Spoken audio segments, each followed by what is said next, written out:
معاشر المسلمين وزمرة المؤمنين رحمكم الله، إن يوم الجمعة سيد الأيام وحل الفقراء وعين المساكين، الخطبتين فيها نقرأ ركعتين، فإذا صعد الخطيب على المنبر فلا يتكلمن أحدكم، ومن يتكلم فقد لغى ومن لغى فلا جمعة له. أنصتوا واسمعوا وأطيعوا رحمكم الله، أنصتوا واسمعوا وأطيعوا رحمكم الله، أنصتوا واسمعوا وأطيعوا جامعة رحمكم الله.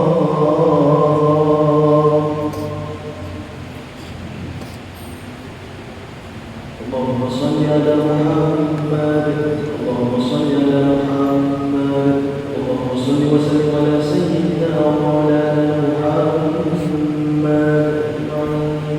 اللهم اغفر الإسلام والإيمان للمسلمين والمسلمات والمؤمنين والمؤمنات، وانصر على المعاندين، واكتب لنا منك بالخير ويغفر الناصرين برحمتك يا أرحم الراحمين.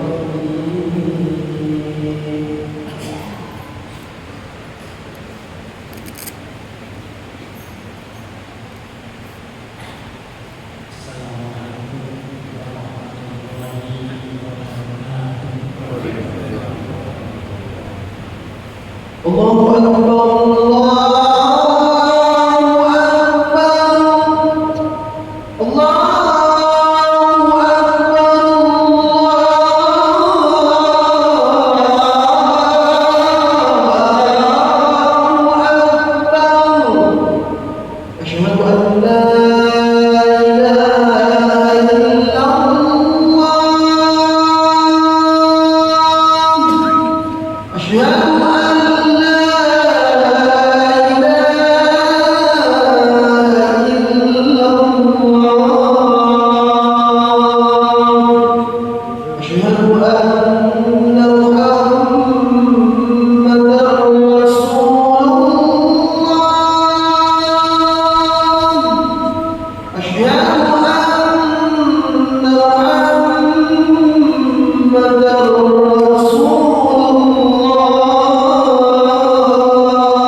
عبده ورسوله المبعوث رحمة للعالمين. اللهم صل وسلم على سيدنا محمد وعلى آله وصحبه الطيبين الطاهرين.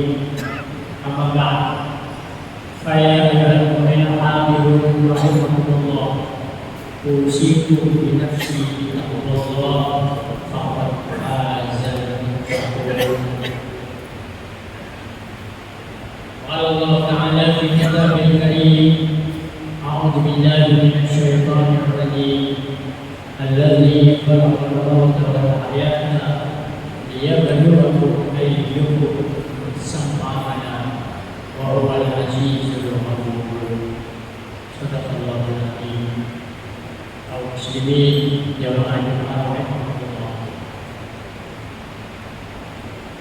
Malaikat Jibril alaihissalam sebenarnya bertugas menyampaikan wahyu dari Allah Subhanahu wa taala. Namun saat datang kepada Rasulullah sallallahu alaihi wasallam, ternyata tidak hanya wahyu yang disampaikannya, tapi juga ada pesan-pesan khusus dari yang disampaikan kepada Nabi. Ini menunjukkan betapa penting pesan-pesan yang disampaikannya. Meskipun demikian, pesan-pesannya yang baik itu tidak hanya ditujukan kepada Nabi, tapi sebenarnya kepada kita semua. Karena kita pun harus memahami, karenanya kita pun harus memahaminya dengan baik agar dapat kita jalani untuk kebaikan dalam hidup kita di dunia dan akhirat yang bahagia. Di antara sekian banyak pesan malaikat Jibril kepada Nabi sallallahu alaihi wasallam adalah: Ishma syidda fa innaka mayyitun wa ahbib man syidda fa innaka mufariqun wa amal ma syidda fa innaka majziyun bih.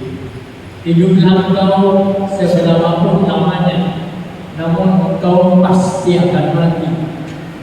Cintailah siapa saja yang engkau sukai, namun engkau pasti akan berpisah dengannya. Beramallah semaumu, namun engkau pasti akan mendapat balasannya. Hadis riwayat Imam Baihaqi. Pesan malaikat Jibril di atas perlu kita pahami, menunjukkan adanya tiga kepastian yang tidak bisa kita hindari akan terjadi pada kita, cepat atau lambat. Pertama, kepastian mati. Apalagi sudah terbukti bahwa sepanjang adanya kehidupan telah ada kematian. Karena itu, manusia boleh saja menginginkan hidup lama, bahkan seberapapun lamanya, tapi ia tidak bisa mencegah dirinya dari kematian bila saatnya sudah tiba. Sehebat dan sekuat apapun diri Fir'aun yang sang raja yang kuat dan ditakuti oleh orang sudah lama mati dan menjadi catatan sejarah.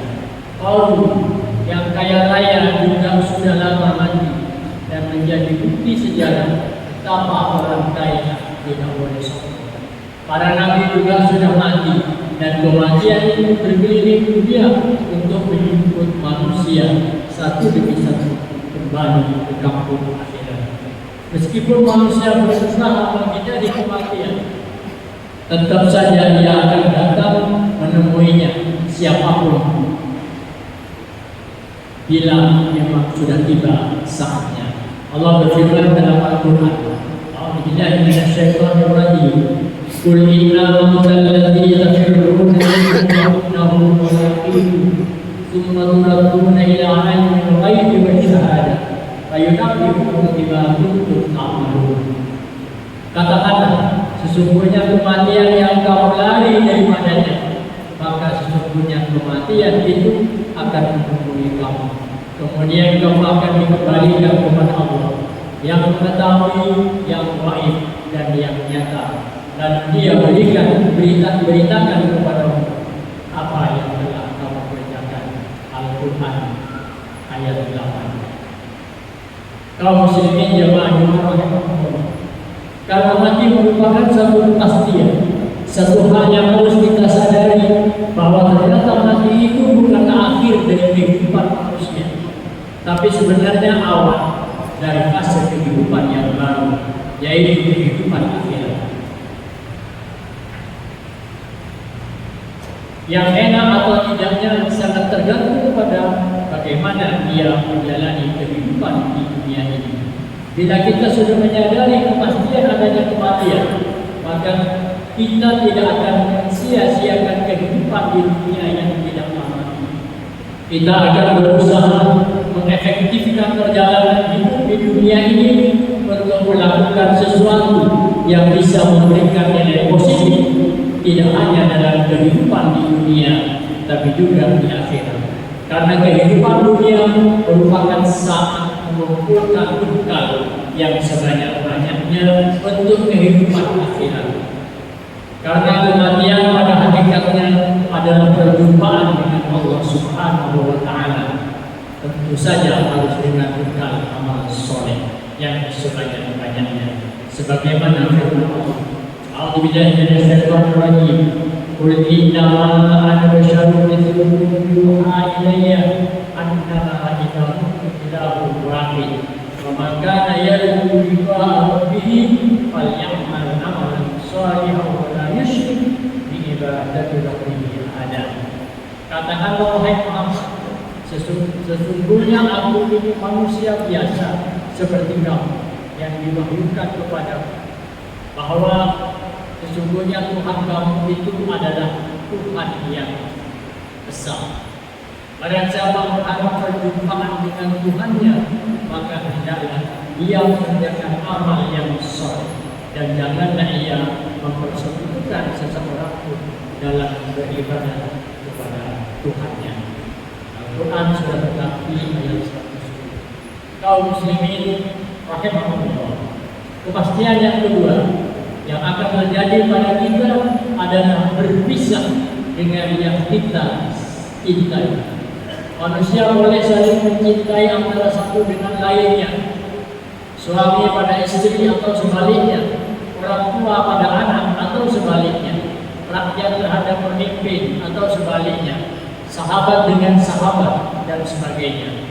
Namun kecintaan kepada manusia tidak abadi. Karenanya jangan sampai kita mencintai manusia secara berlebihan, karena pasti kita akan berpisah dengan orang yang kita cintai. Ada kalanya kita lebih dahulu meninggalkannya, atau kita yang ditinggalkan oleh orang yang kita cintai. Karenanya malaikat Jibril mengingatkan kita semua bahwa kita pasti berpisah dengan orang yang sangat kita cintai sekali. Sehingga agar kita tidak terlalu berat dalam berpisah, kita harus mencintai manusia sekedarnya. Sedangkan yang harus paling kita cintai hanyalah Allah dan Rasulnya.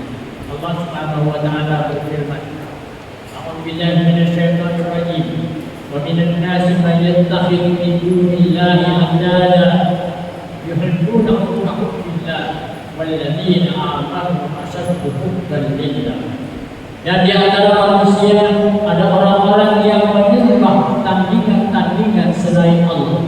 Mereka mencintainya sebagaimana mereka mencintai Allah. Ada orang-orang yang beriman amat sangat cinta kepada Allah Subhanahu wa Ta'ala. Di dalam ayat lain Allah Subhanahu wa Ta'ala mengingatkan kita agar mencintai apapun dan siapapun tidak lebih dari kecintaan kepada Allah dan Rasulnya, serta perjuangan di jalannya. Karena hal ini akan membuat kita menjadi semakin jauh dari petunjuk hidup yang benar. Sebagaimana firman Allah, A'udzubillahi minasyaitonir rajim. Qul in kana aba'ukum wa abna'ukum wa ikhwanukum wa azwajukum wa ashiratukum wa amwalukum tarabtumuha wa tijaratun takhshawna kasadaha wa masakin tardawnaha ahabba ilaykum min Allah wa rasulihi wa jihadin fi sabilihi fatarabbasu hatta ya'ti Allah bi amrihi wallahu la yahdil qawmal fasiqin. Katakanlah, jika bapak-bapak, anak-anak, saudara-saudara istri-istri kau, keluarga, harta kekayaan yang kamu usahakan, perniagaan yang kamu khawatiri kerugiannya, dan tempat tinggal yang kamu sukai adalah lebih kamu cintai dari Allah dan Rasulnya dan dari berjihad di jalannya, maka tunggulah sampai Allah mendatangkan keputusannya. Dan Allah tidak memberi petunjuk kepada orang-orang yang fasik. Atau ayat 24. Meskipun sudah diingatkan, ternyata banyak sekali manusia yang mencintai manusia sangat dalam cintanya, sehingga pada saatnya berpisah dengan yang dicintainya, ia tidak memiliki kesiapan mental yang memadai. Saat keluarga atau orang yang dicintainya harus pergi ke wilayah yang jauh untuk sesuatu yang penting, maka ia tidak rela melepaskannya, apalagi sampai meninggal dunia, yang mengakibatkan luka yang terlalu dalam sampai terjadinya goncangan jiwa atau gangguan mental, sehingga kehidupan tidak bisa dijalaninya dengan baik, bahkan tidak memiliki gairah hidup. Kaum muslimin yang rahimahumullah, kepastian yang ketiga yang aman yang akan dialami oleh manusia adalah balasan atas apa yang dilakukannya di dunia. Kenyataan menunjukkan bahwa banyak manusia yang beramal soleh, namun banyak pula yang beramal salah. Allah Subhanahu wa Ta'ala memberikan kebebasan kepada manusia tentang amal apa yang mau mereka lakukan, karena hasilnya berulang kepada manusia itu sendiri. Amal soleh akan membuat pelakunya merasakan kenikmatan dan kebahagiaan dalam kehidupan di dunia dan di akhirat. Sedangkan amal salah akan membuat pelakunya mengalami penderitaan dan kesengsaraan di dunia maupun di akhirat. Oleh karena itu, apa yang tidak kita lakukan harus dipertimbangkan secara matang. Jangan asal melakukan, apalagi sekedar ikut-ikutan dengan orang lain, karena apapun yang kita lakukan pasti akan dimintai pertanggungjawabannya di hadapan Allah Subhanahu wa Ta'ala. Sebagaimana firman-Nya, A'udzubillahi minasyaitonirrajim, wa la taqfu ma laysa laka bihi ilm, innas sam'a wal basara wal fu'ada kullu ulaika kana mas'ula. Dan janganlah kamu mengikuti apa yang kamu tidak mempunyai pengetahuan tentangnya. Sesungguhnya pendengaran, penglihatan, dan hati semuanya itu akan diminta pertanggungjawaban oleh Allah Subhanahu wa Ta'ala. Dengan demikian, manusia bebas melakukan apapun sekehendak hatinya, namun ia sendiri yang mendapatkan hasilnya. Sejelek-jelek apapun manusia, dengan kejelekan amalnya, ia harus bisa menanggung akibatnya. Bahkan syaitan yang telah merumuskannya pada akal yang jelek dan nista tidak mau disalahkan dalam kehidupan di akhirat nanti, meskipun manusia melakukan kejelekan karena menuruti godaan syaitan. Kaum muslimin dan rahimahumullah, demikianlah khutbah pada siang hari ini. Barakallahu li wa lakum fil Qur'an wa nafa'ani wa iyyakum fihi min al-ayati wal hakim. Innahu ta'ala jawadun karim ghafurur rahim. Allahumma salli ala sayyidina Muhammadin wa ala ali sayyidina Muhammad.